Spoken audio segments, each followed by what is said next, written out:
Alors aujourd'hui on va faire une petite vidéo un peu spéciale, là je vais directement filmer l'écran, ça sera beaucoup plus simple. Alors aujourd'hui je voulais vous parler un peu comment dire, d'une méthode pour programmer un peu, d'être autonome dans la programmation de ces trainings. Donc cette méthode elle vient en fait de l'article, j'en avais parlé je pense dans d'autres vidéos, de l'article qu'on peut trouver sur PC, c'est un article que Coach Wade avait écrit. Vous pouvez le retrouver, je pense, vous retapez ce titre ou je vous le mettrai en barre d'infos. Mais du coup, je voulais vous faire la traduction un peu de la partie maîtriser le carré de la programmation. Alors, je trouve que c'est extrêmement intéressant dans le sens où ça vous rend vraiment autonome dans la manière de faire son propre programme, de réaliser son propre programme selon ses objectifs. Donc, selon si on recherche l'hypertrophie, selon si on recherche à travailler un skill ou de la récupération par exemple, la réadaptation, la rééducation, la façon de programmer ne sera pas la même. Donc c'est intéressant de voir quelles sont les spécificités et d'en prendre en compte lorsqu'on fait notre propre programme. Et là, avec cet article, justement, enfin la partie de cet article, parce que l'article est long, il aborde plein de thèmes, pour moi c'est un des meilleurs articles de White, je vous invite vraiment à aller le voir, vous aurez vachement d'infos. Et il est en anglais, donc je pense à tous mes camarades qui sont des nuls en anglais, qui se donneront même pas la peine de ça, ils loupent pas mal d'infos, donc je vous fais un peu la traduction. Alors, on va voir ça. Euh, En fait, c'est basé un peu sur le principe du carré. Franchement, je crois que c'est dans les trucs de statistiques en maths, quoi. Ça me fait penser vraiment à ces carrés-là. Je sais plus le nom là. Euh, je sais plus. Franchement, ça me fait trop penser à ces trucs de statistiques en maths qu'on a. Si tu me retrouves le nom, mets-le moi en commentaire. Mais c'est basé sur ce principe-là. Tu vas vite comprendre. C'est extrêmement simple. Donc, quelles sont les variables qu'on va prendre en compte pour faire notre programme? Donc, il y a ce qu'on appelle le mode.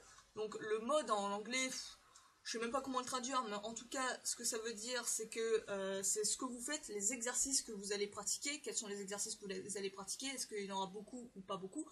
Ensuite, il y a le volume. Donc le volume, c'est combien vous en faites. Donc en termes de répétition, parce qu'il y aura une nuance avec la fréquence, ce sera plus en termes de répétition et de série lors d'une séance, ça va être ça le volume essentiellement. Il y aura l'intensité, c'est la force avec laquelle vous allez vous entraîner. Est-ce que vous allez vous entraîner, ça va vous demander énormément de force, énormément d'énergie, ou au contraire, ça sera beaucoup plus facile, ça demandera beaucoup moins d'intensité. Ça va être ça. Et enfin, le quatrième paramètre, ça va être la fréquence. Donc ça va être surtout le nombre de fois où vous vous entraînez dans la semaine. C'est ça cette différence entre la fréquence et le volume. Le volume, c'est plus le chiffre que vous faites dans un entraînement, combien de séries, combien de répétitions vous faites dans un entraînement. Plus il y a de séries, plus il y a de répétitions, plus le volume est élevé.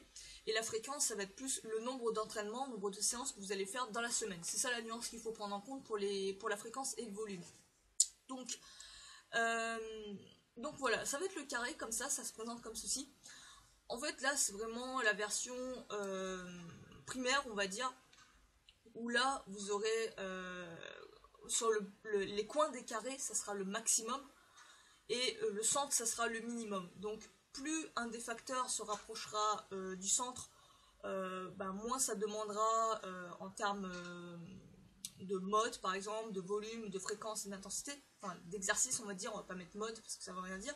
Et plus vous allez vers le coin du carré, et plus ça va vous demander en facteur. Donc, on va prendre tout de suite un exemple, ça va être très simple, vous allez comprendre tout de suite. On va commencer avec la réhabilitation des blessures. Donc ça va être genre quand vous êtes blessé, quand vous avez une petite blessure, une douleur et tout.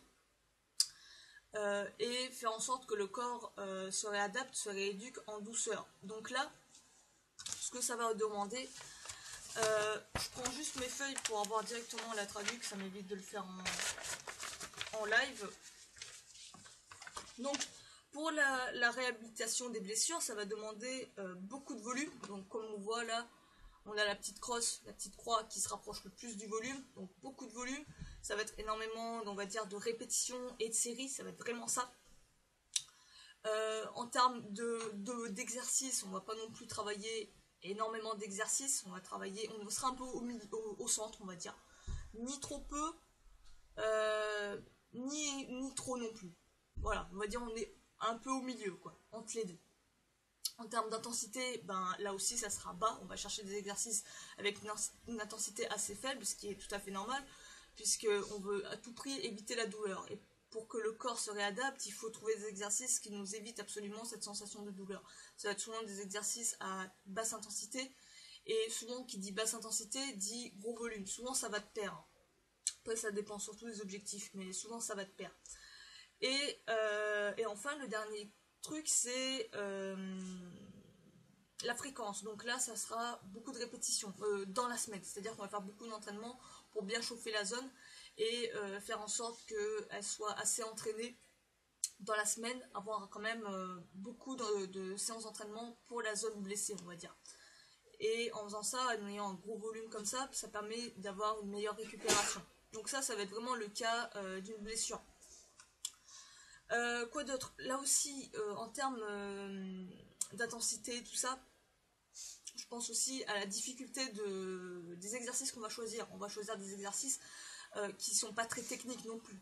On peut choisir de faire des exercices qui demandent à mort de la coordination, qui demandent à mort de l'équilibre, plein de skills. On va éviter ça, on va choisir des exercices assez basiques. Donc je pense que ça rentre aussi dans le côté intensité.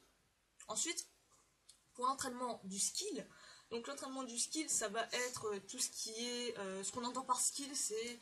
Alors, la traduction, c'était quoi déjà du skill en anglais? C'était...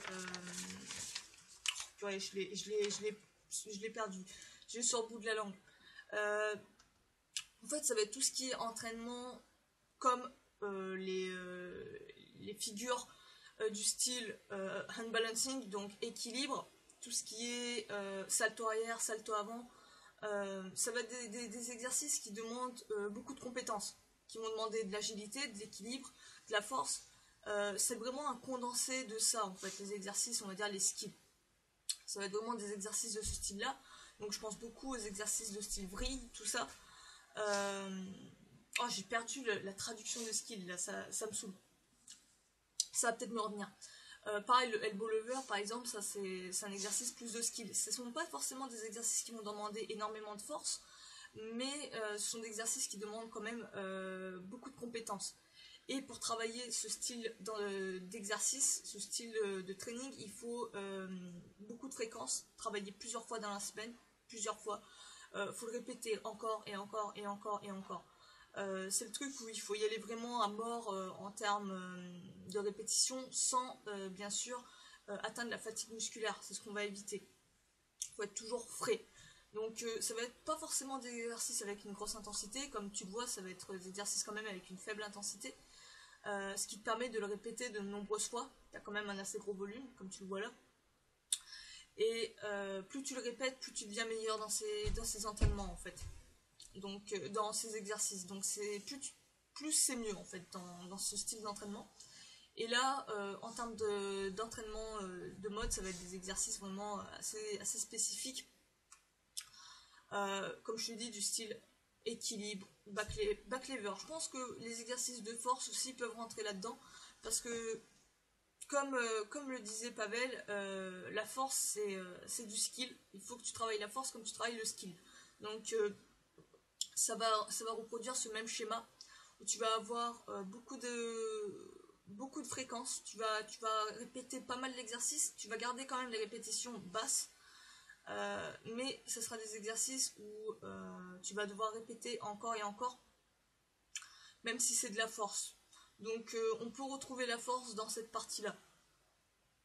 Ensuite, tu as, on va dire, le carré de l'hypertrophie. Donc là, ce qu'on va rechercher à faire, c'est avoir un maximum de repos, donc ce qui se répercute par une fréquence assez faible. C'est-à-dire que tu ne vas pas t'entraîner, par exemple, le même muscle, je pense par exemple en version split, tu vas éviter d'entraîner le même muscle trop souvent dans la semaine. 1 à 2 entraînements en général suffit. Et tu évites d'avoir une trop grosse fréquence. Tu ne vas pas par exemple t'entraîner tous les jours le même muscle, ou tous les jours en full body, tout ton corps en même temps. Ça c'est pas bon, tu sais bien qu'en termes de récupération ça va te niquer. Donc tu vas éviter ça, tu vas garder quand même une fréquence assez basse pour avoir un temps de repos assez conséquent. Donc, ensuite, en termes de volume, on va être quand même sur... alors attends, je revois mes notes. On va être quand même sur un volume assez modéré, hein. On ne sera pas non plus sur un très gros volume. Là encore, c'est l'interprétation de Wade, hein. Faut faire attention parce que ces carrés-là, tu peux les réadapter selon ta sauce aussi.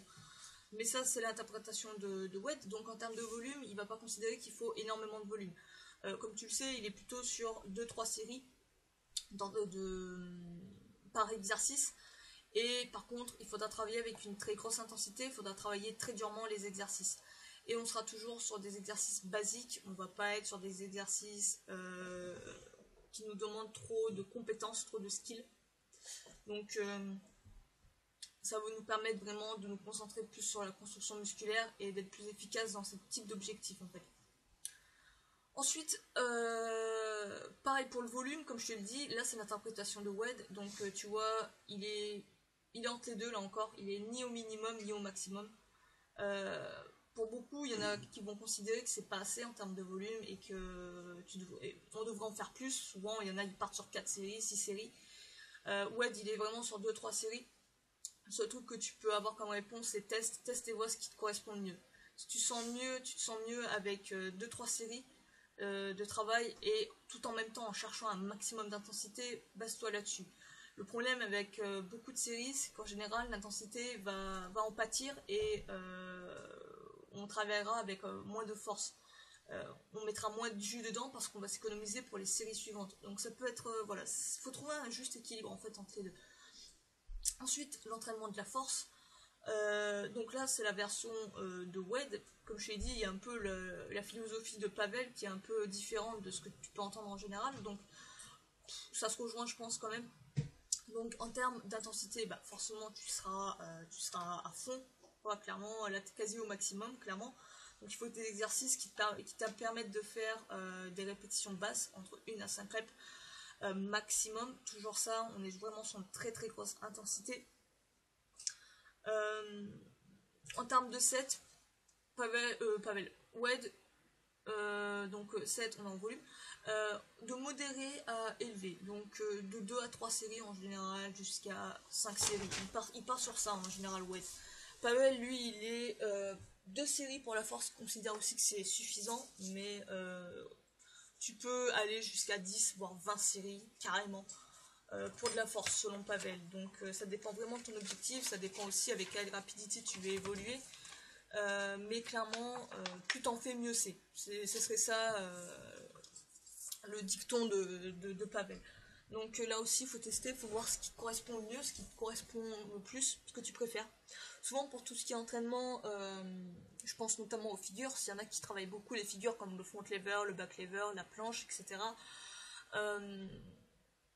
J'aime bien faire entre les deux, tu vois. 5 séries par entraînement, c'est intéressant.